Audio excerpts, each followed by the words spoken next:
Hola amigos, ¿cómo están? Y bienvenidos una vez más a nuestro querido podcast El Cantar de los Héroes.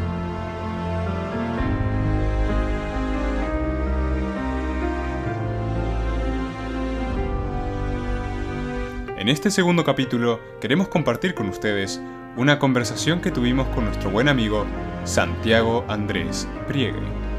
Santiago es profesor y estudiante de filosofía y hoy viene a charlar con nosotros sobre lo que significa para él y para muchos otros aficionados de Chesterton la lectura de este gran autor.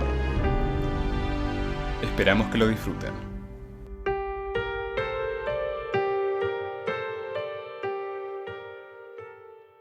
Santi, ¿vos cuándo fue la primera vez que leíste Chesterton?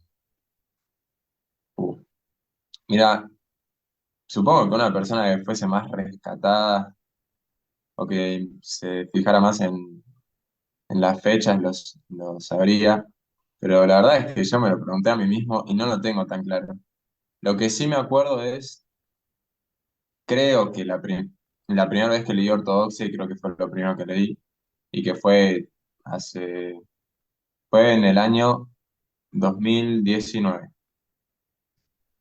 o sea, no fue hace tanto. Y después, bueno, después de que leí Ortodoxia una vez, ya fue un camino de ida, completamente.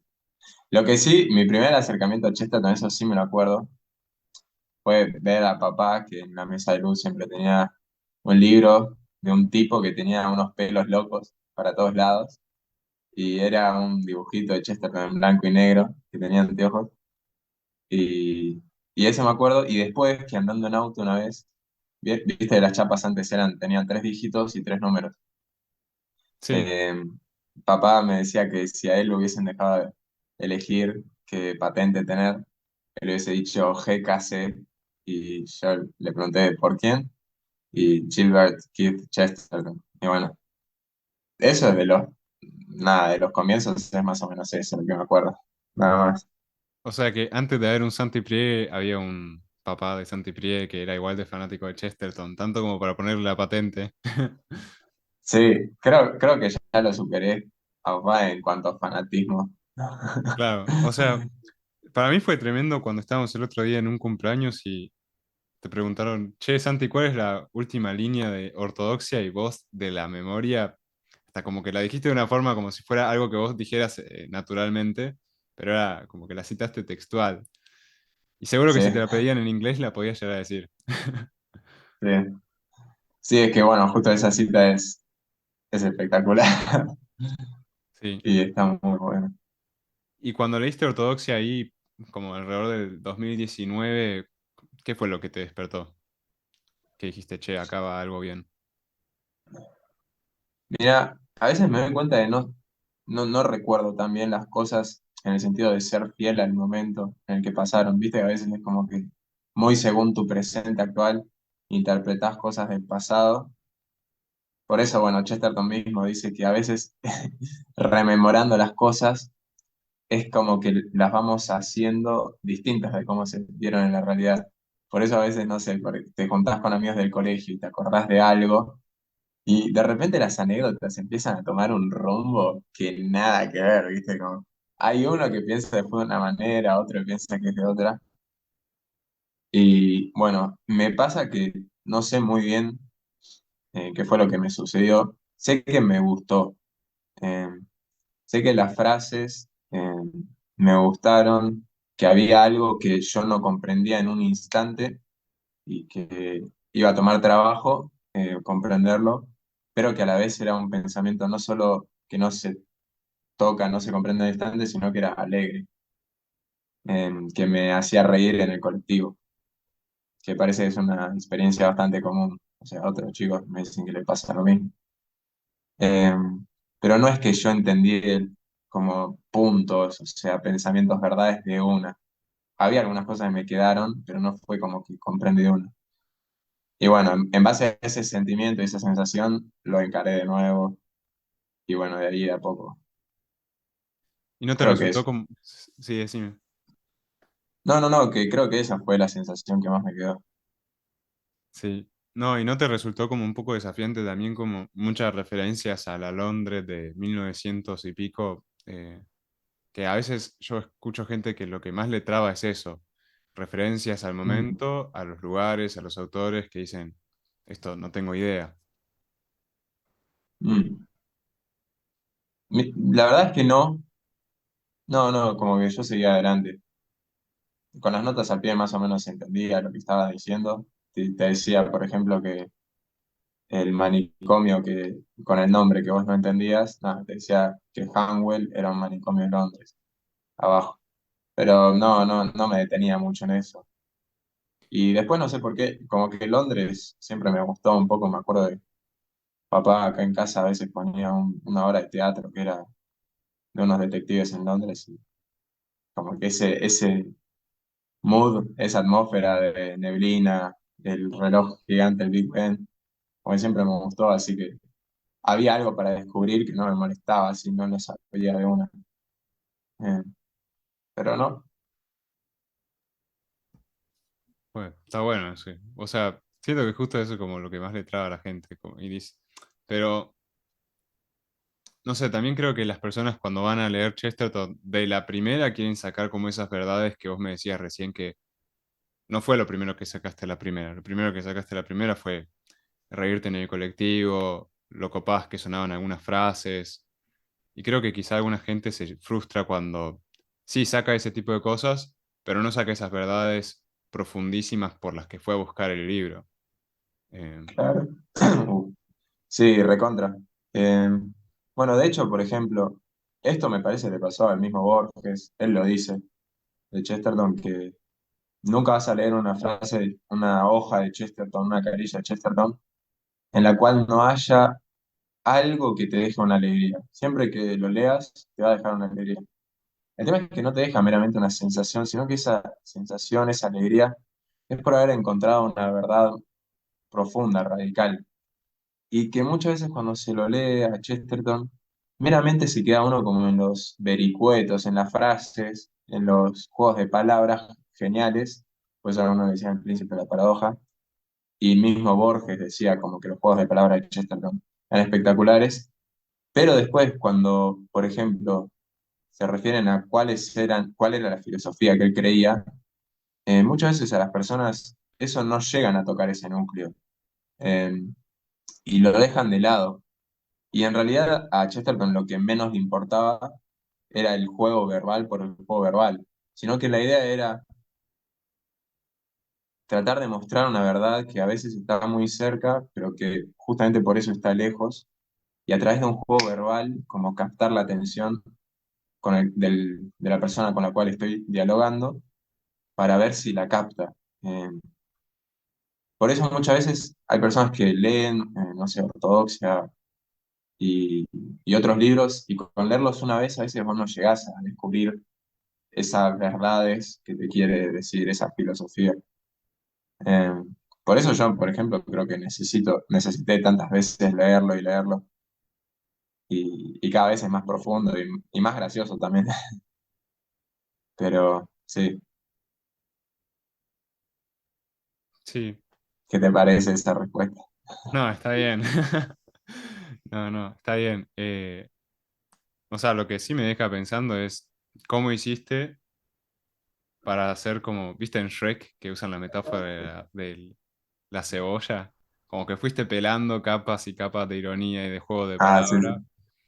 Que me parece que es un poco ese proceso en la lectura de Chesterton, que tenés que ir capa por capa y mientras más profundo vas, más gracioso, como decías, y más profundo en la verdad.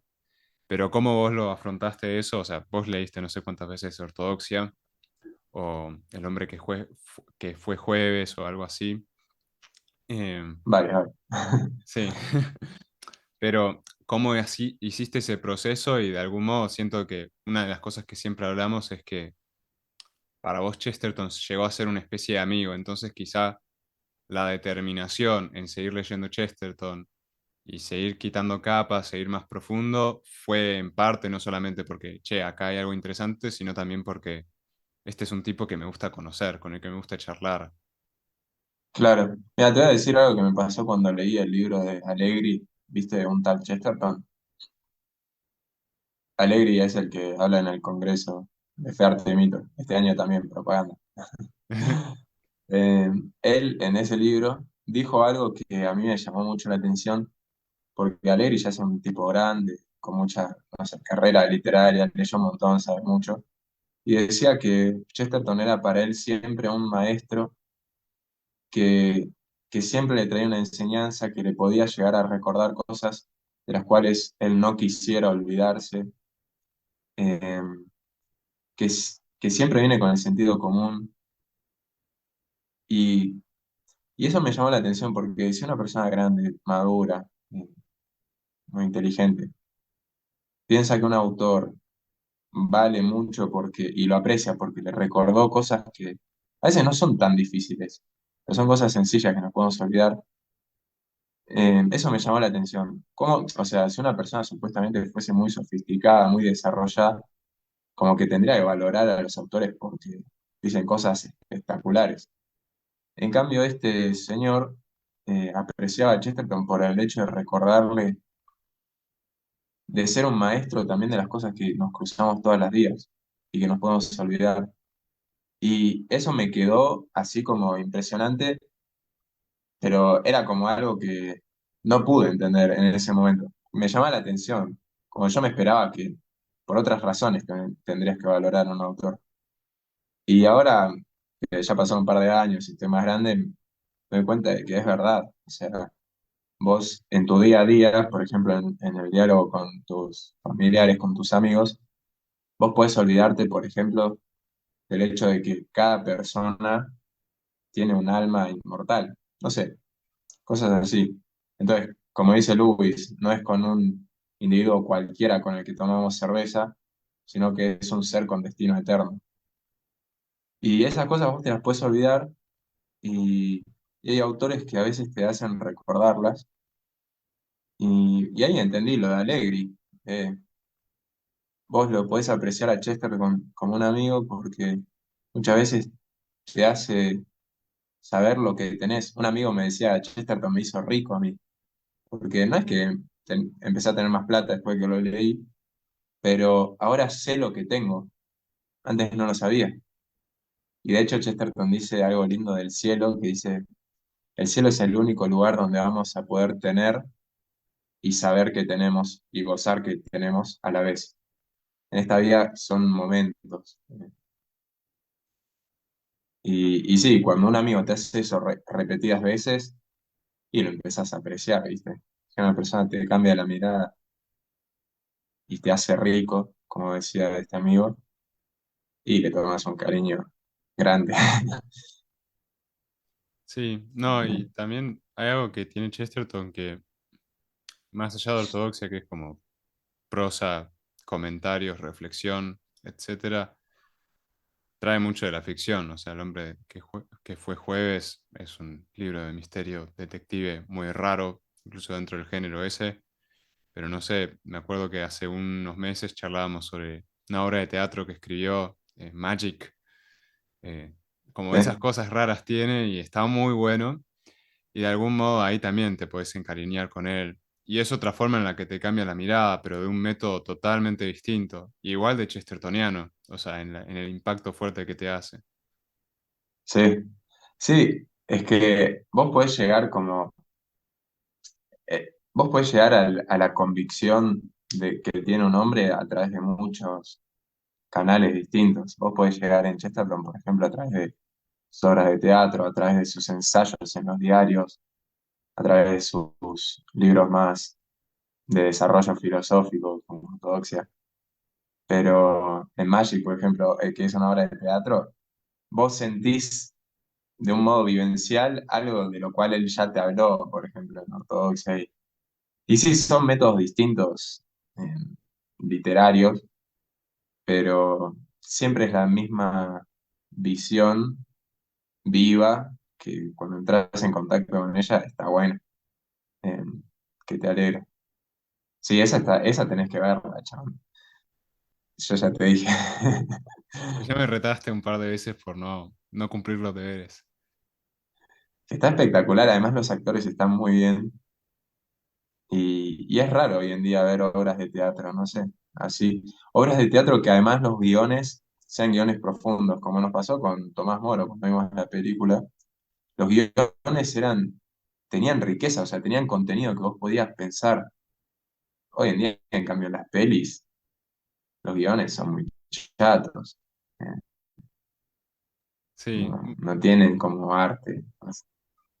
sí, hay algo ahí de que, o sea, ponerle en esa peli de Un hombre para la eternidad de sobre Santo Tomás Moro, como que ves mucho esa dinámica bien de Chesterton, si bien el autor de la película no sé si era ávido lector de Chesterton, pero algo parecido hay en esto de que cada personaje como que representa una mirada del mundo, una forma de vivir muy distinta. No sé, tenías a Santo Tomás Moro, que es Santo Tomás Moro, y al antagonista, que era este tipo como diametricalmente opuesto a la ética, a la cosmovisión de este santo. Y un poco eso a veces en los libros de Chesterton se da también, no sé.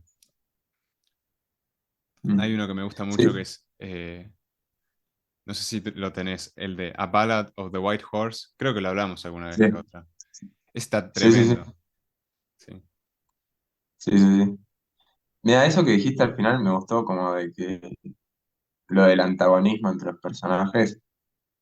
eh, sí, no sé, tal vez nos gusta eso un poco porque te recuerda que nosotros también somos diferentes. A veces como en la masificación de hoy en día, no sé, como si todos pensáramos lo mismo, si todos sabemos hacia qué dirección tenemos que ir. Y Chesterton dice en Herejes, si hay algo sobre lo que no estamos de acuerdo hoy en día, es hacia dónde vamos, la finalidad de la existencia humana. Tal vez el hecho de que en una novela se vean estas diferencias nos satisface ese sentimiento que tenemos de, che, no parece que estamos tan de acuerdo que seamos lo mismo. Eh, por eso a mí me gusta, no sé si te pasa, pero cuando es una película buena y volvés a la vida y las cosas parecen estar más acomodadas a como estaban antes, en el sentido de que la película te permitió ver más profundo cómo eran las cosas, entonces tu pensamiento las interpreta mejor. Eh, sí, no sé qué te parece. No, sí, eso tal cual. Y hay otra cosa ahí, como que uno mismo tiene muchos personajes que son como los personajes de Chesterton, me parece, ¿no? O sea, ponele, Sí. eh, la espada de la cruz suele ser uno que lo mencionan bastante y es como que los personajes de ahí a veces conviven dentro de uno mismo en una circunstancia muy concreta por una situación crítica, qué sé yo. Y está bueno como ver eso, como vos decís, más como claro en una novela, donde los personajes son medio graciosos encima. Sí, no sé, hay algo ahí Mm. que Bueno, es interesante, sí. de hecho, Chesterton dice que todo arte es exageración. All art is exaggeration. Dice, y, él dice que solo la verdad resiste la prueba de ser exagerada. Por ejemplo, si nosotros tenemos un amigo que es gordo, eh, nosotros podemos hacer chistes con respecto a su gordura porque está el hecho en la realidad de que es gordo. Ahora no tiene sentido hacerle ese chiste a una persona que no es gorda. Entonces, todo chiste en cierta sentido es una exageración de algo que en la realidad está.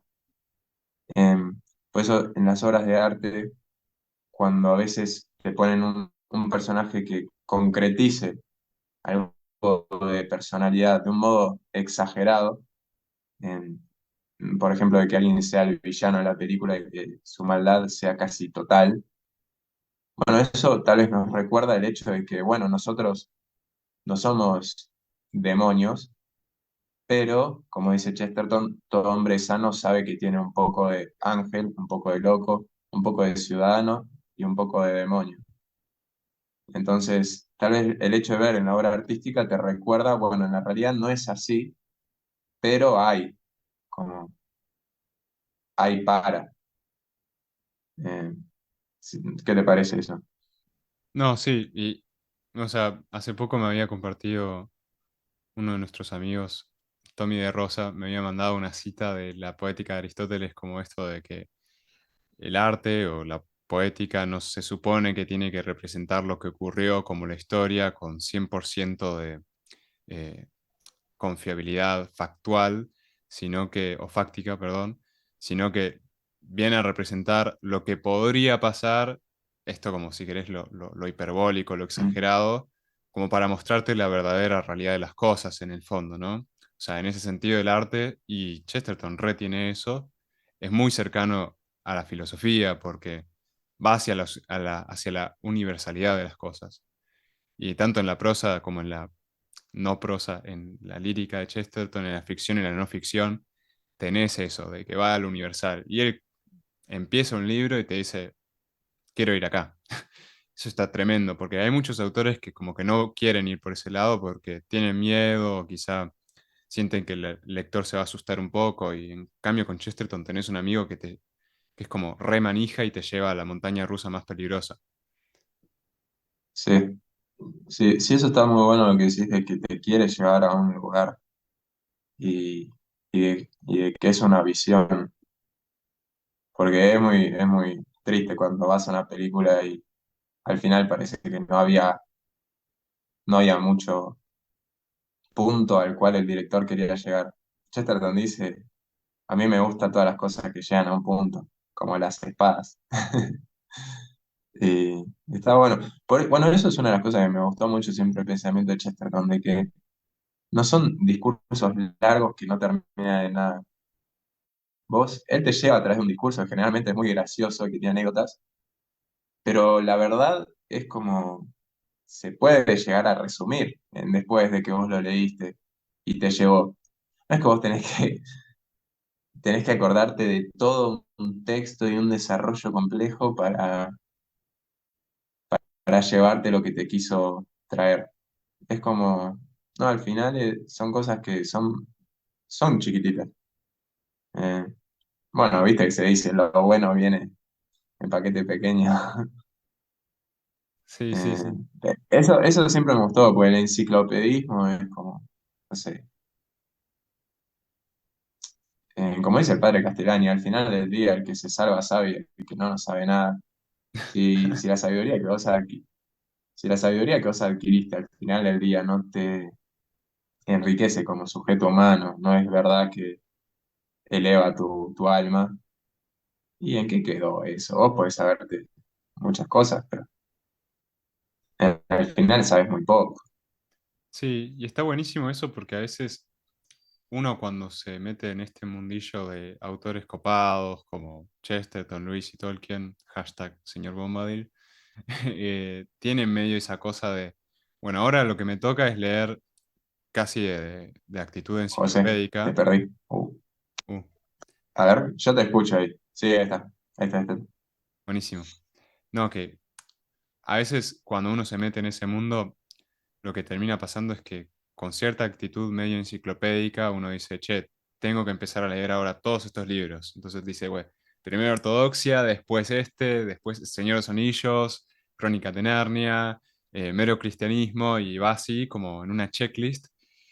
Y si bien eso está buenísimo porque muestra una iniciativa muy copada de parte de cada uno de nosotros que se puede entusiasmar con eso, lo que puede llegar a pasar ahí es que te perdés un poco lo que estás tratando de decir con la cita de Castellani, ¿no? O sea, que en el fondo estas cosas no sirven porque o no valen porque son ítems de una lista muy buena, sino porque te traen verdades tremendas para tu propia vida. Y algo que me gusta mucho de Chesterton es que de alguna forma, cuando lo empezás a leer, sentís que la vida no se te está pasando por delante. O sea, como que la experiencia de leerlo es muy vital. O sea, porque te reís, te entusiasmás, decís, che, qué chabón copado este. Como, no sé, ahora, como que a mí me gusta mucho charlar con vos porque sos mi amigo, básicamente. Pero con Chesterton es lo mismo, ¿no? Eh, y no sentís que perdés el tiempo. En cambio, cuando estoy leyendo, como está hace unas horas, un libro sobre, qué sé yo, antropología comparativa o algo por el estilo, esas cosas raras, es como que en el fondo sabes que hay una cosa que no es divertida, que está bueno por otro fin, que es como superior a eso, y nada, se pierde esa dimensión del juego, del sentido en sí mismo que tiene esa actividad, de vivir la vida ahí en el mismo momento. Claro. Sí, eso está muy bueno. Sí, también hay un mito ahí que es muy común que se crea del hecho de que vos lees una obra como, por ejemplo, Ortodoxia una vez y listo, ya está. No, sí, estás hablando con... No, no, Ortodoxia, ya lo leí, yo leí, la tengo. Mirá, acá la checklist, Tuki, y minga.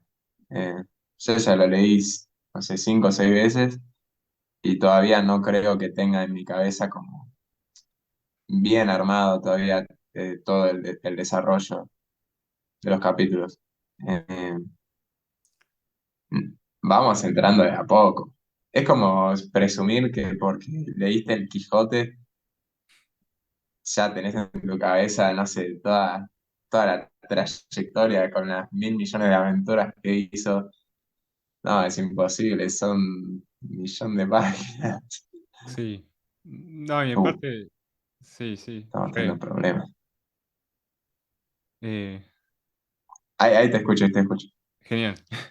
Acaba de haber como ciertos momentos para editar. Bueno, es para que piense el que escucha. Claro, como una lectura chestertoniana. Pero no, y eso está copado también porque de algún modo es como que te saca del frasquito en el que nos metimos en los últimos, en nuestra generación sobre todo supongo, porque estamos medio acostumbrados a hacer eso del checklist por la forma en la que usamos internet, por ejemplo, ¿no? O usamos el material de estudio para una materia cualquiera.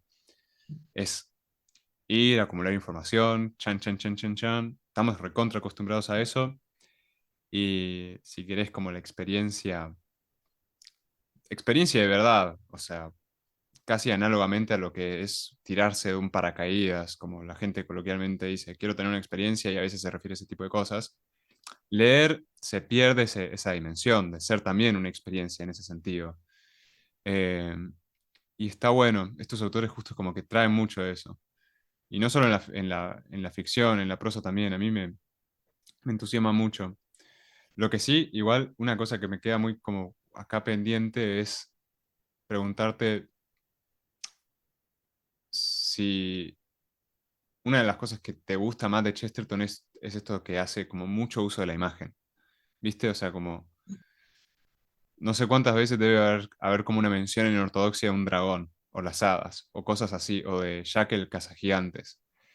Usa mucho ese tipo de recursos y para mí una de las claves más divertidas y que más te facilitan ese tipo de experiencia divertida, de vida, de lectura, eh, es eso, es que está no solamente explicándote una idea recontra profunda, que seguramente la encontrás en mil otros filósofos, sino también que te está haciendo referencia a una imagen muy copada de un campesino matando gigantes.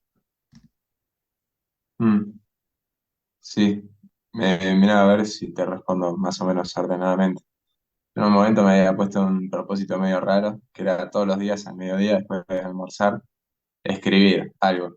Y nada, escribí un ensayito. Y una vez estaba pensando sobre, bueno, a veces era un problema encontrar tema de qué escribir. De hecho, una vez escribí sobre qué escribir. Bueno, y una vez estaba pensando en qué era lo que hacía el pensamiento de Chesterton tan vívido. ¿Por qué es que cuando yo entro en contacto con lo que él me cuenta, yo siento que mi inteligencia experimenta que un aire, una luz, un color nuevo entró y siento frescor? Acá mamá en casa siempre me burla porque me gusta mucho lo fresco. Bueno, ¿qué es esto que tiene el pensamiento del Chesterton que siempre es vívido? Y a mí me parece que es lo que vos decís de la referencia a la imagen. Los pensamientos siempre llevan en Chesterton a algún objeto, alguna persona amada. Entonces son pensamientos que llevan respeto, llevan cariño, llevan historias hacia algo. No sé, y la inteligencia humana queda satisfecha cuando vuelve a las cosas de donde parte para pensar. Eh, y por eso está muy bueno, porque cuando vos lo lees a Chesterton y vos volvés a tu experiencia diaria, ves con cariño los objetos que se presentan. Y de hecho, para Chesterton, el hecho de que nosotros podamos presenciar objetos. Esto lo dice en un ensayo muy lindo que se llama En el poste de madera y el asombro, en la que él se da un palo contra un poste de madera y reflexiona algo en base a eso. Dice que el hecho de que nosotros podamos ver ya es algo milagroso, que haya algo para ver. Y también algo que no se tiene en cuenta, que a veces lo mismo que te permite ver que son los ojos son casi más milagrosos que los objetos que se presentan afuera. Eh, y por eso me parece tan vívido, porque en última instancia las imágenes son de cosas que son impresionantes. Entonces, a veces uno, o creo que esto es muy común en filosofía, tanto como en literatura y otras cosas, bueno, quiero buscar ser sensacional. Y como dice Lewis, nada es menos original que tratar de ser original. Eso existe desde que el hombre es hombre. En cambio, cuando llega un tipo gordo que quiere mucho a las personas y quiere mucho a los árboles, como por ejemplo también Tolkien, bueno, resulta original el que es fiel a las cosas, eso es extraño. O sea, nos termina resultando más novedoso la persona que le tiene cariño a las cosas y quiere contarte cómo las ve, cómo son. Y por eso me gusta, creo que la imagen, porque además tus pensamientos se vuelven más coloridos. Cuando vos estás pensando en una cosa, tal vez te acordás de personas que piensan eso. En cambio, si vos no tuvieses eso, puede ser que, bueno, si mis pensamientos ninguna persona los posee, tal vez puede ser que seas medio despiadado con el error. Eh, en cambio, tal vez si vos pensás, bueno, este error, el hecho de que no porque una persona lo diga, voy a destruirlo, sino, bueno, hay cosas que esta persona también tiene además de mantener este error. Si vos separás demasiado las cosas, después tus diálogos con las personas resultan medio enfermos. Eh, en cambio, Chesterton siempre te mantiene hablando con la verdad, y puede ser colorida, no sé. Sí, y me quedo mucho con eso de lo de sensacional porque, no sé, yo, yo el otro día estaba pensando, che, hay algo muy fuerte de que en el fondo, si vos escribís, ¿no? O pensás, o querés vivir una forma más como contemplativa de la vida, por decirlo de ese modo más genérico, y estás todo el tiempo buscando qué es la última novedad en el ambiente intelectual, qué es la última cosa que se está charlando, solamente para ser original, ser sensacional, en el fondo ya perdiste tu objetivo, ya perdiste el norte con el que querías ir adelante. Y a mí Claro, me pasa a veces que cuando me pongo a leer un gordo muy feliz y muy contento de las cosas como Chesterton, como que te termina recordando qué tonto que soy y qué tan humilde me falta ser, ¿no? Y un mm, poco en sí. leer y volver a leer, esa humildad la terminas encontrando de vuelta, no sé. Mm.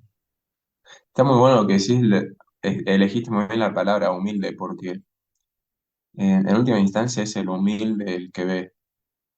Chesterton dice que las creaciones de las torres y de los gigantes, los cuentos de hadas, son creaciones de la humildad, porque las torres no son más altas que nosotros si nosotros no estamos debajo. Entonces, aceptar esta imaginación de lo gigantesco, también en cierta medida, es aceptar que yo tengo un límite, soy chiquito, pero eso me permite imaginar cosas enormes. Eh, y eso al hombre dice que es uno de los placeres más grandes del hombre, el hecho de imaginarlo gigante. Pero también me hiciste acordar de que si yo estoy buscando lo sensacional, yo delimito mi mirada sobre el objeto en algo particular, como lo que dice Piper, ¿no? Entonces Piper trata, viste, en el ocio, bueno, yo me presto atención al objeto según lo que me sirve para un fin práctico. Entonces, estoy buscando producir algo.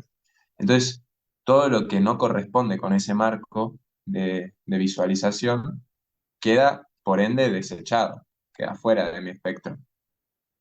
En cambio, ¿Qué pasaría si por un instante no pongo Marco? Bueno, ahí entra toda la poesía de las cosas que nosotros no pusimos nada para elegir que fueran de un modo y resultan así en la realidad. Y eso nos causa sorpresa y alegría. En cambio, si yo solo encuentro en las cosas lo que voy a buscar, si en el mundo no hay nada más creativo de lo que a una persona chiquita como un ser humano se le pudiese haber ocurrido, puede ser que tal vez no hubiera tanta poesía en el mundo. En cambio, generalmente creo que la actitud de los poetas es, no voy a ir a buscar lo sensacional, sino se me presentó esto que es sensacional. Es muy distinto, es una manifestación versus un yo puse algo y te lo cuento. Eh, pero sí, para eso se requiere cierta humildad que a veces no es común y no es lo que queremos. A veces en la obra de arte parece que lo que más queremos es exaltarnos a nosotros mismos. En cambio, cuando vos lo lees a Chesterton, una de las cosas por las que te cae bien es, bueno, este tipo debía ser muy inteligente, pero evidentemente no le importaba mucho que las personas lo reconocieran. Eh, y qué está buscando entonces? Y bueno, te das cuenta del cariño que tiene por las personas de su tiempo, por el hombre común de Inglaterra, eh, y eso te atrae. Si fuese uno más que solo busca su propia gloria, no estaríamos hablando de él ni de gancho. Es loco porque cuando uno quiere hacer las cosas de forma más original, no las termina haciendo nunca originalmente, pero cuando uno va por lo que le gusta, por lo que le cautivó la imaginación, el alma y toda su persona, termina pasando de que sin quererlo y sin darse cuenta muchas veces termina siendo algo un poco sensacional. Qué Sí, sé yo, Tolkien hablando sobre los árboles, tanto habló y tanto le gustaban y tanto los amó que inventó una raza nueva en el género de la fantasía y de los mitos, que no existía exactamente así como él la planteó, que son los Ents. O sea, eso es bastante loco si te lo pones a pensar. Y él nunca como que pensó, "Güey, voy a armar esta innovación literaria, wow." Y me parece que Chesterton es mucho de eso, mucho, mucho de eso. Todo el tiempo que él saca un tema, no sé, el ensayo o el artículo sobre el queso, es eso, es, estoy siendo original sin querer sí, serlo y sin darme cuenta incluso de lo que estoy haciendo. sí. Sí, es muy interesante. Después él relaciona esta misma actitud porque la persona que busca así ser sensacionalista, original, en este modo que decimos, eh, tiene un rechazo hacia aceptar algo de otro. Por eso va a tener muchos problemas en aceptar, por ejemplo, un pensamiento que otro lo haya dicho, en aceptar una religión también. Eh, por eso Chesterton dice, estos hombres siempre están hablando de crear una filosofía, como si hubiesen podido crear el cosmos. Y en última instancia la filosofía versa sobre algo que nosotros no creamos. Entonces tiene que tener esa misma actitud de algo que es por eso especular, viene de speculus en latín, que es espejo. En la reflexión lo que tiene que buscar es reflejar, la filosofía, reflejar lo que encontramos, que en última instancia es algo que nosotros no elegimos. Y cuando mejor hacemos eso, es cuando a nosotros mejor nos satisface ese deseo de aventura que tenemos adentro. Yo me acuerdo, hace poco hice un dibujito que me tocó este nervio, que había un tipito arriba de una caverna y que estaba señalando como en las estrellas eh, a otros. Y me acuerdo que el rasgo que me había salido inconscientemente del muchacho este estaba haciendo como énfasis en mirar eso, en mirar las estrellas. Y en cambio, otro tipo que era un muchacho que estaba con sobre todo, con gorro, perdón, como con ¿cómo se decía? ¿Peluca? Galera. Ah, ¿Cómo? galera. Sí. O sea, como un sombrerito así Sí, como con un victoriano. gorro así sí, con eso. Y estaba como con con la cabeza inclinada hacia abajo, apoyado sobre una columna con mirada como sospechosa, no pronto a recibir. Y me había puesto a pensar entre esas dos distintas actitudes, y hay algo adentro que me decía, el que está señalando las estrellas y no está prestando atención a eso y quiere dar eso, esa es la actitud correcta con respecto a hablar de la verdad de algo. Eh, no es sospechar hacia lo que yo no doy, hacia lo que yo no creo. Por eso es tan fuerte cuando Santo Tomás dice, la verdad, venga de donde de donde venga. O sea, no, Sí. no sé si te pasa, a mí a veces me pasa, y bueno, supongo que es porque no creo tan profundo eso, es que si te ponen una frase que está buena y no te ponen el autor, es como, no sé si voy a considerar si es verdadera o no. En cambio, te agregan ahí abajo un Platón, no sé, y vos sí. Claro, sí, pasa exactamente eso. No, y gracioso. Va, no sé, vos este año empezaste a trabajar como profesor en colegios, va, en un colegio. Eh, Sí, y una de las cosas que me deja pensando mucho esto que estábamos hablando recién es, en parte estás haciendo un poco lo que tu papá hizo cuando decía lo de la patente o tenía su portada de Chesterton, el gordo con bigote y pelos alocados en su mesa de luz. O sea, estos chicos, no sé qué opinarán, si escucharán después el podcast y dicen, qué pavada que están diciendo estos chabones. Pero, o sea, un poco es eso, transmitir al autor, al texto, pero fundamentalmente esa actitud de vida del dibujito señalando las estrellas. Eh, sí, sí. no Sí, sé lo cómo loco se es que siente cuando... eso. Sí, No, se siente muy bien. Lo loco es que cuando vos menos te enfocás en vos, más vos mismo te sentís y te experimentás. En cambio, como dice Lewis, buscate a vos mismo y lo único que vas a encontrar va a ser oscuridad, desesperación y tinieblas. Eh, Chan. es llamativo eso, porque el Concilio Vaticano II también dijo que el hombre solo se conoce a sí mismo en el servicio. Eh, busca conocerte a vos sin esa dimensión relacional hacia los otros y estás haciendo lo mismo que antes, estás encajonándote, o sea, estás reduciendo lo que vos sos. Y en cambio, lo más profundo tuyo es algo que fue hecho para relacionarse con otras personas y en última instancia con Dios. Eh, en cambio, buscate a vos sin esas relaciones de amor, sin esa relación de darle a otro lo que vos considerás bueno, buscate a vos como tu esencia pura según eso y no vas a encontrar algo y te vas a poner mal. Y si encontrás algo, no va a ser lo más profundo tuyo. Eh, eso es llamativo. Eh, lo profundamente relacionales que somos. ¿Sí? Y vos te sentís bien, te sentís mejor cuando te- estás como ese profesor señalando las estrellas y tu interés es ese. Por algo seguimos hablando de Sócrates 2000, no sé, 2500 años después, no me acuerdo cuándo, Sí, 1400. sí, sí. Es llamativo. No sé si, o sea, ves que estos chicos, por la edad que tienen, siendo chicos de secundario, igual tampoco que nosotros somos mucho más grandes, ¿no? Pero hay algo de justo ese rango de edad que es como particularmente complicado y que justo este tipo de planteos como que vienen, me cuesta decir que vienen bien, porque más que a solucionarte cosas quizá te traen más quilombos, pero de los buenos tipos de quilombos, ¿no? Eh, y a veces, ¿no? Creo que te plantean cosas que vos decís, che, acá tengo que rever mi vida o si no, parece que estoy haciendo las cosas mal. O Mm. no tan bien, incluso para mí mismo. No sé cómo lo ves ahí, en la clase. Mira, a mí me pasa que a veces me impresiona, eh, son dóciles, en el sentido de, ¿me escuchás? Sí, Sí.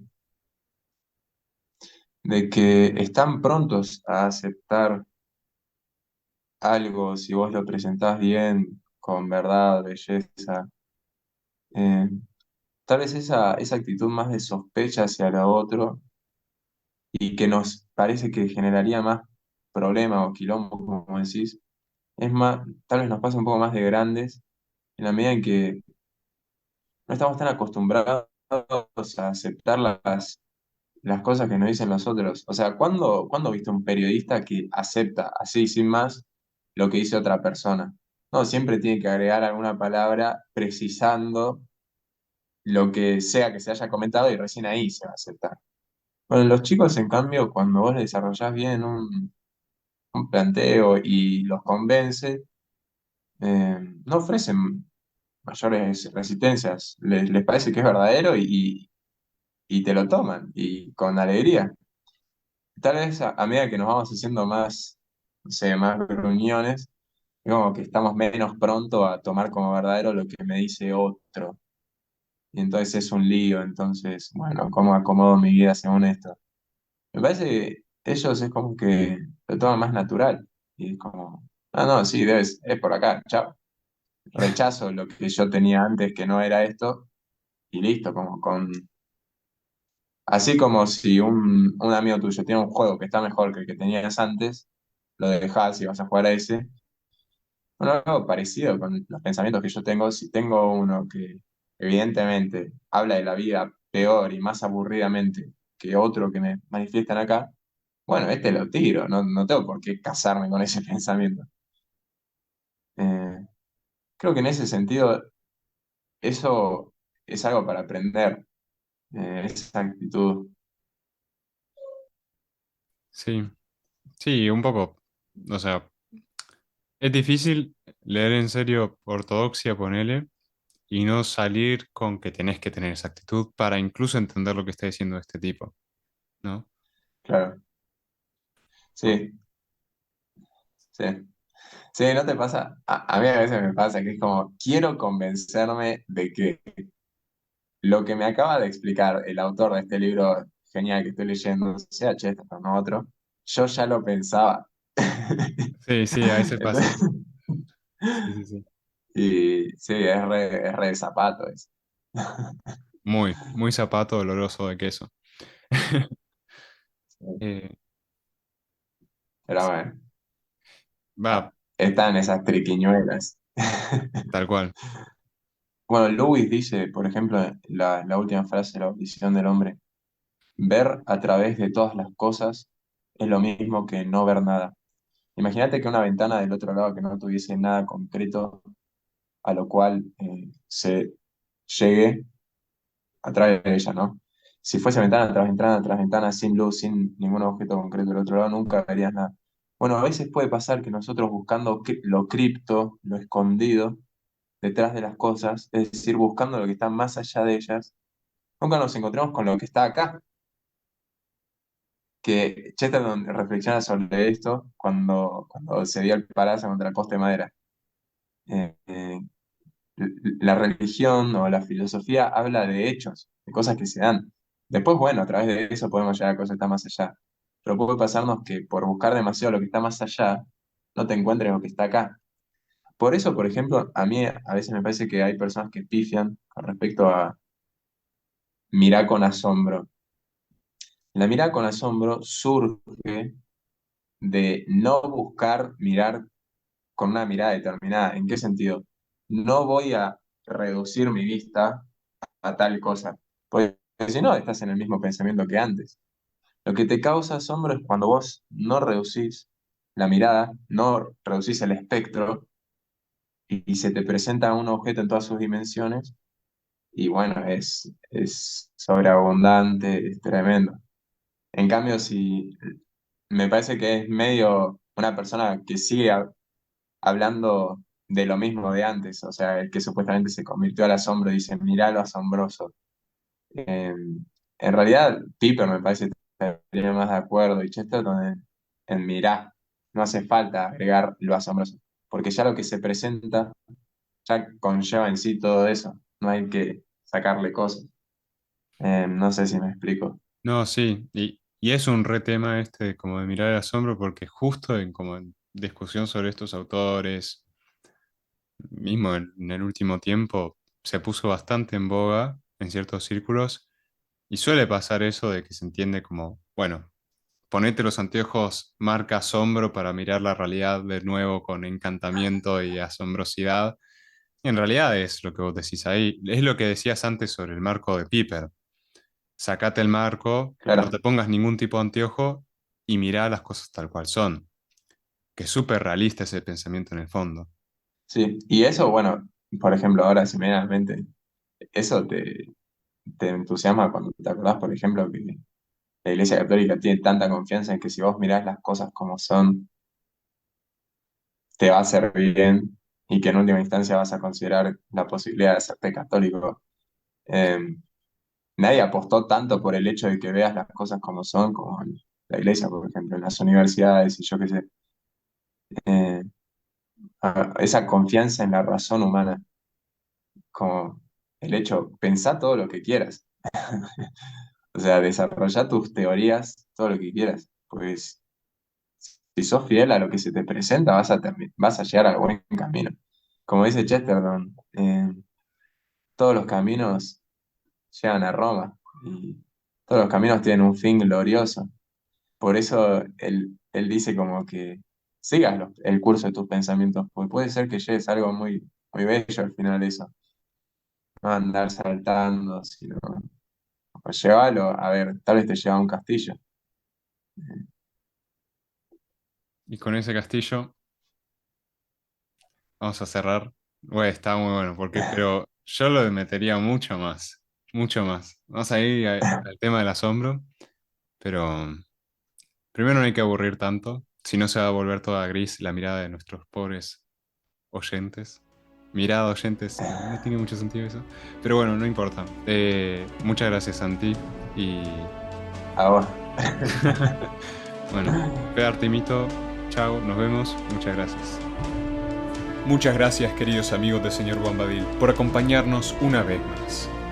Asegúrense de seguirnos en nuestras redes, Spotify, Instagram, YouTube y de compartir este capítulo si les gustó. Nos vemos en la próxima.